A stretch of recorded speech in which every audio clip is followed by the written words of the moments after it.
नमस्कार ओडिशावासी स्वागत करुछि आजिर आउ एक नुआ वीडियो रे। तो आपण माने जानिथिबे पीएम किसान योजना रे सरकारक तरफरु वार्षिक 6000 टंका सहायता राशि योग्य हिताधिकारी बैंक अकाउंट को पठा जाय थाए। तो पूर्वरु जो माने पीएम किसान योजना पई आवेदन करि नाहंती बा आपण माने जदि पीएम किसान योजना रो नुआ किस्ती पाइबा पई चाहू चंती तो वर्तमान जायकी ओडिसा समस्त चासी और भाई भौणी मानक पई गोटे गुरुत्वपूर्ण अपडेट रही जहा कि राज्य जो सीएम किसान पोर्टल रो ओपन करा जायछि से सीएम किसान पोर्टल रे मध्य आपण माने वर्तमान पीएम किसान योजना रे मध्य आवेदन करि परिबे। तो जो माने ए योजना रे वर्तमान सुधा सामिल होई नाहंती सेमानक पई राज्य सरकारक तरफरु एक स्पेशल कैंपेनिंग रो मध्य आरंभ करा जायछि जोथिरे कि आपण माने मध्य नवेम्बर मास सुधा पीएम किसान योजना रे आवेदन करि परिबे। तो ये पीएम किसान योजना रे केमिति आवेदन करिवे एवं कौ मानकु पीएम किसान योजना रा टंका आगकु मिलवा पई जाउछि आजिर ए वीडियो रे से विषय रे संपूर्ण डिटेल्स जानिबा। ता पूर्व चैनल टी जदि प्रथम थर पई विजिट करूचंती वीडियो को लाइक करंतु चैनल को सब्सक्राइब करबा सहित पाखरे आसबा बेल आइकन को क्लिक करी ऑल नोटिफिकेशन को ऑन करंतु। केंद्र सरकार तरफरु कृषक मानकु वार्षिक 3टी किस्ती रे 6000 टंका आर्थिक सहायता प्रदान करा जाय थाए। तो ए पीएम किसान योजना बा प्रधानमंत्री किसान सम्मान निधि योजना रे जो माने वर्तमान सुधा अंतर्भुक्त होई नाहंती सेमानक पई जहा कि गोटे गुरुत्वपूर्ण अपडेट वर्तमान राज्य सरकार एवं केंद्र सरकारक तरफरु आसी जाइछि। जो माने आवेदन करबा पई चाहौचंती से माने केमिति आवेदन करिवे एवं आवेदन कला समय रे तांको कोन कोन डॉक्यूमेंट रो आवश्यकता रहिछि आजिर वीडियो रे संपूर्ण आपने डिटेल्स जानि परिबे। तेणु भिडियोटी को जमारू स्किप न करी प्रथम शेष पर्यंत निहाती देखंतु।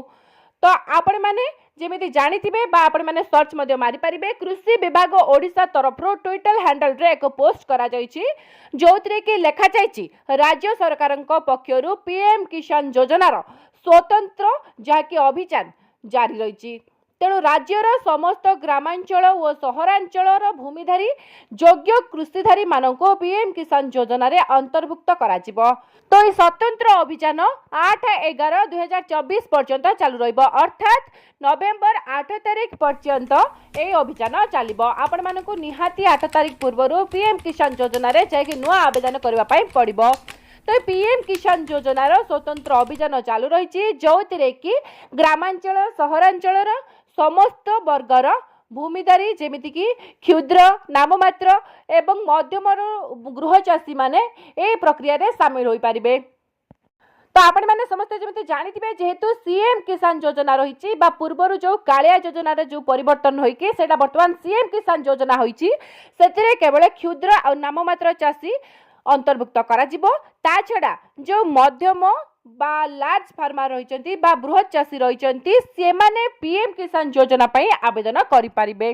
तो पीएम किसान योजना रे पंजीकृत थाई मध्य सहायता राशि पाई पारु नथिबा हिताधिकारी निम्नलिखित प्रक्रिया गुडी को संपूर्ण करिया पई अनुरोध करा जायछि। अर्थात पूर्वरु जो माने आवेदन करि नाहंती से माने तो नुआ करी आवेदन करिवे बा अन्य जो हिताधिकारी रहिचंती जो माने पूर्वरु आवेदन करिबा सहित मध्य ए पर्यंत टंका पाउ नाहंती सेमानक पई गोटे गुरुत्वपूर्ण अपडेट जाकि सरकारक तरफरु कहा जायछि कि प्रथमे निजर बैंक अकाउंट सहित निजर आधार कार्ड को लिंक करंतु जोटा कि आमे डीबीटी नाप्टिंग कहिताउ से विषय में पूर्वरु मो कहिथिली जदि आपण माने केमिति निजर बैंक अकाउंट सहित डीबीटी लिंक करिवे जदि से विषय जानबा पई चाहउचंदी ताले आउ गोटे नुवा वीडियो मो आपण मानक पई नै आसीबी।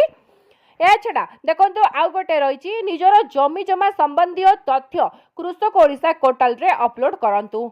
तो से कृषक ओडिशा पोर्टल रे मध्य आपण माने केमिति रजिस्ट्रेशन करिवे से विषय रे मध्य मु पुणी आउ गोटे वीडियो नै कि आसीबी पूरा सिंपल प्रोसेस रे घरे बसिकी आपण माने आवेदन करि परिबे।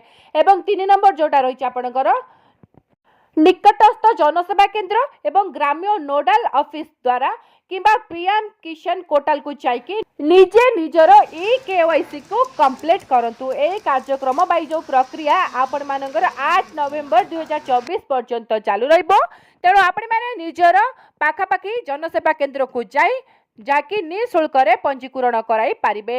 या छडा देखंतु आउ गोटे जो रहिछि राज्य सरकार तरफ जो सीएम किसान पोर्टाल टी उन्मोचन करा आरंभ करा तो सीएम पोर्टाल माध्यम आपण माने पीएम किसान एवं सीएम किसान पाई जाइकी आवेदन करें।